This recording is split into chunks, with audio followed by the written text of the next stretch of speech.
रमज़ान मुबारक doctor साहिबा। बहुत late हो गया, अब तो ईद का टाइम आ गया है, तो रमज़ान और ईद दोनों मुबारक आपको। बहुत शुक्रिया। और सबसे पहले मैं आपको वेलकम करती हूँ। Thank you so much. और रमज़ान का आखिरी अशरा है और फिर यकीनन ईद के हवाले से हमारे लिए जो खुशियाँ हैं वो कोरोना की वजह से थोड़ी अधूरी हुई हैं, सिमट गई हैं और वो खुशियाँ घरों में कैद हो गई हैं। मगर खुशी तो इंसान के अंदर होती है, खुद से होती है ना। कि आप तो खूब एनर्जी थी आपके अंदर, आप घूम रही थी इधर उधर, ये बाज़ार वो बाज़ार, इतनी ज़्यादा। सो कैसे ये भाग दौड़ ये कितने सालों से चल रही है, याद है या आप भूल गई? मेरे अंदर जो वालिद साहब मेरे माशाल्लाह, अल्लाह उनको जन्नत दे, आमीन आमीन, वो मुझे कहते थे कि तेरे पाँव में ना अगर मैं मीटर लगाऊं ना तो रात को उसको चेक करूं तो तुम्हारी जो है वो मिनिमम रनिंग जो है ना वो मुझे 100 किलोमीटर नज़र आती है। क्योंकि मैं टिक के नहीं बैठती थी और बचपन से एक जगह नहीं बैठती थी। और he used to follow me कि मैं अभी वो देख रहे हैं तो मैं इधर, अभी वो इधर, अभी इधर। तो वो एक जो नचल्ला बच्चा होता है ना, जो हर वक्त एक्शन में होता है, वो सारा मजाज था मेरा। तो चूँकि मुझे आदत थी, स्कूल में आदत थी, स्कूल में क्लास 1 में monitor, as a class rep, as a prefect, फिर हेड गर्ल और फिर अल्टीमेटली इधर एफजे में आई हूँ तो यहाँ यूनियन प्रेसिडेंट। आपसे तो स्कूल की कॉलेज की लड़कियां भी खूब जेलस होती होंगी। नहीं नहीं, है ना, वो सारी मुझसे प्यार करती थी। आप वो स्ट्रिक्ट वाली मॉनिटर होती होंगी जो नहीं, थोड़ी सी मैं बेईमानी कर लेती। यही मैं कहने वाली थी कि दोस्त तो आपने खूब अच्छे अच्छे बनाए, मगर और अच्छे लोग भी आपको मिले माशाल्लाह से, यू बिन लकी। बट खाली अच्छे लोग मिले सिर्फ नहीं, मोहब्बत करने वाले मिले। ऐसे लोग मिले जब आप रोई तो वो हंसे? नहीं, मैं इस चीज़ को मैंने नहीं देखा कि मेरे इर्द गिर्द ऐसे लोग हों। मेरे इर्द गिर्द, क्योंकि मेरे इर्द गिर्द ऐसे लोग आ भी जाए तो वो सस्टेन नहीं कर सकते। You have always been a leader. मेरी दादा की पंचायत में मैं जब बैठती थी, अपने अब्बू की पंचायत में बैठती थी जहाँ कत्ल के फैसले होते थे, तो जहाँ मैं, मेरी दादी मरहूम, जब मैं उनको कोई कमेंट उन फैसलों पर देती थी बहुत छोटी एज में, हाँ जी, तो वो कहा करती थी कि ये मेरे ख़ानदान का लीडर है। तो ये कॉन्फिडेंस कहाँ से आया था? किसने ये कॉन्फिडेंस दिया था? अम्मी ने, अब्बा ने? कोई बात ऐसी याद रह गई? वालिद साहब ने। क्या? मैं सबसे पहली अपनी फैमिली की लड़की थी, बच्ची थी जो स्कूल गई, और स्कूल जाना उस दौर में एक बहुत बड़ा जुर्म था। आप लोग कितने बहन भाई थे? हम लोग 3, मेरे स्टेप ब्रदर तो मिला के यानी 4 ब्रदर्स 3 सिस्टर्स।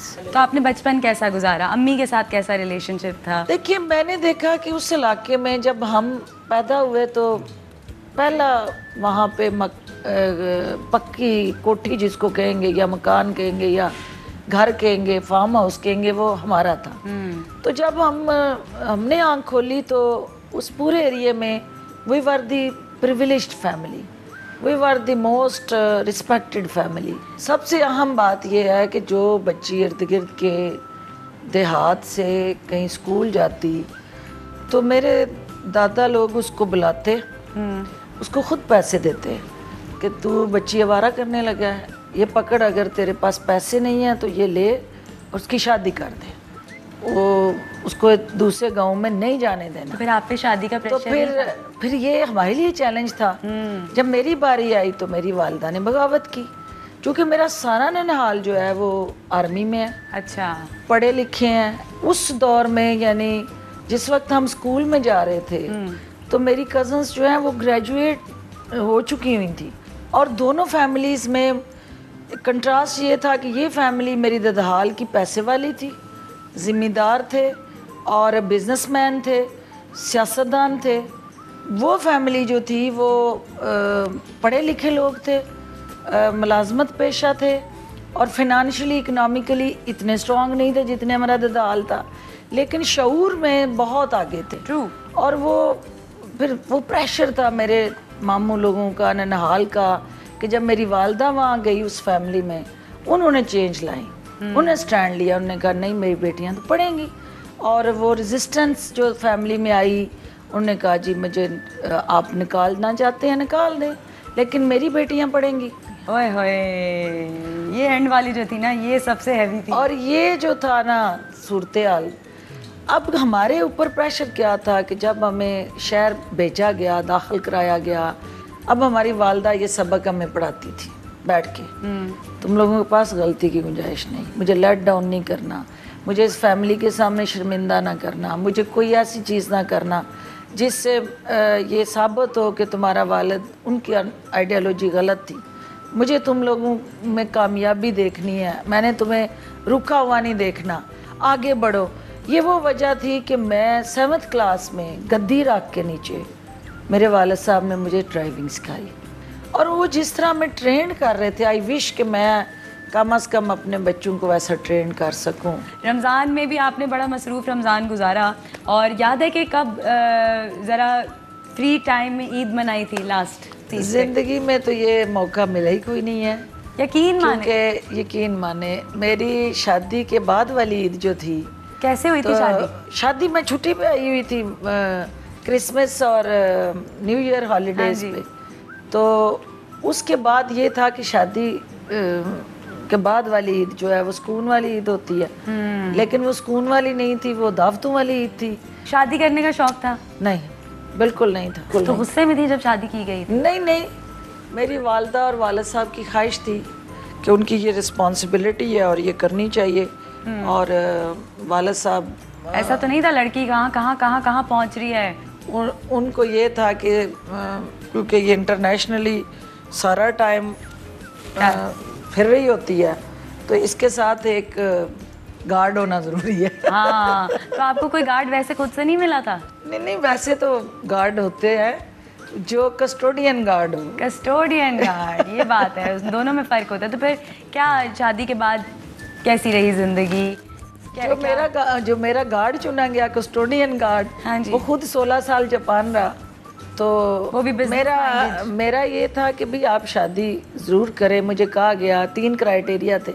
अनलकीली वाला साहब की डेथ जब हुई तो मैं हाउस जॉब कर रही थी 97 में, 97। तो शादी मेरी 2000 में हुई। तो वालदा थी, तो उन्होंने जो पैरामीटर रखे हुए थे शादी के, नंबर 1 के वो अवान हो, ज़िम्मेदार हो और सियालकोट से हो। ओहो, तो जब उन्होंने ये तीनों क्राइटेरियाज मेरे सामने रखे तो मैंने कहा जी इनसे हट के मेरा क्राइटेरिया भी है। हाँ जी, मुझे सिर्फ एक दिलचस्पी है कि वो पढ़ा लिखा हो, नंबर 1, और नंबर 2 के मेरे वर्किंग वूमेन होते हुए, क्योंकि मैं यूएन में थी, इंटरनेशनल मेरा एक कैरियर है, तो उसके रास्ते में रुकावट ना हो और वो मुझे हेल्प और सपोर्ट करे, ना कि रोके। तो फिर हुआ ऐसा? फिर इन्होंने कहा जी कि अभी कर लेते हैं बात, ये तुम्हारा वैलिड पॉइंट है।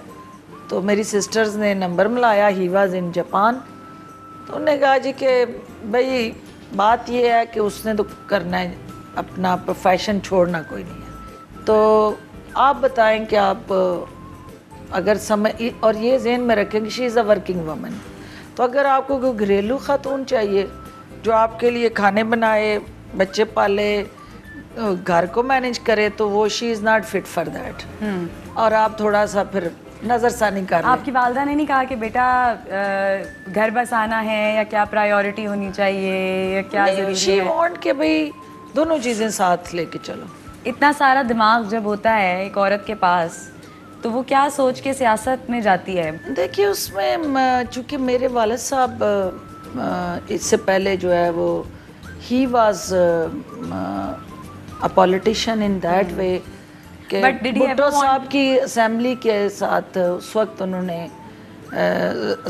इलेक्शन लड़ा। अनफॉर्चुनेटली जो मार्शल लगा 77 ऑनवर्ड, तो 77 के इलेक्शन में उन्होंने पार्टिसिपेट किया। Did he want to see you as a politician? Yes, he was grooming me for this assignment. क्योंकि कोई वालिद भी, मैं कम अज़ कम इस यानी सेंचुरी के अंदर मैं अपनी बेटी को वो सब कुछ स्पेस नहीं दूंगी जो मेरे वालिद साहब हमें देते थे। हिम्मत की बात है। तो बाप बेटी की बात क्या होती थी? मैं ये समझती हूँ कि वो उनकी जो विजन थी वो इतनी ब्रॉड थी कि मैं जो आज भी अपने बच्ची के लिए ना सोचूं वो उस वक्त पॉकेट मनी से लेके हमारी फ्रेंड्स तक और स्कूल तक और फिर कॉलेज तक। मैं आपको इंटरेस्टिंग एफजे का वाक़या सुना दूं कि मैं फड्डेबाज शुरू से थी। फड्डेबाज क्यों थी? कभी अपनी ज़ात के लिए फड्डा नहीं किया था। जब भी किसी के साथ पंगा किया, लड़ाई की, किसी काज के लिए की, अपनी ज़ात के लिए नहीं की। फड्डा आपने कितना एक्सट्रीम किया है कॉलेज या स्कूल के ज़माने में? कॉलेज बंद करवाए, मार स्ट्राइक किए।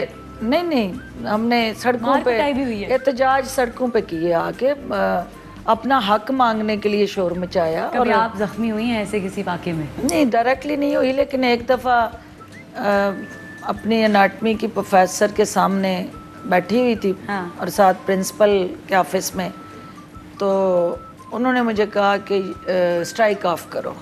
मैंने कहा जी स्ट्राइक ऑफ नहीं होगी, क्योंकि जो हमारी डिमांड्स हैं आप वो पूरी करें। तो उन्होंने कहा कि और जिन स्टूडेंट्स के लिए स्ट्राइक हो रही थी, उन्होंने कहा जी कि सब स्टूडेंट्स क्लास में आना चाहती हैं, you are the only black sheep.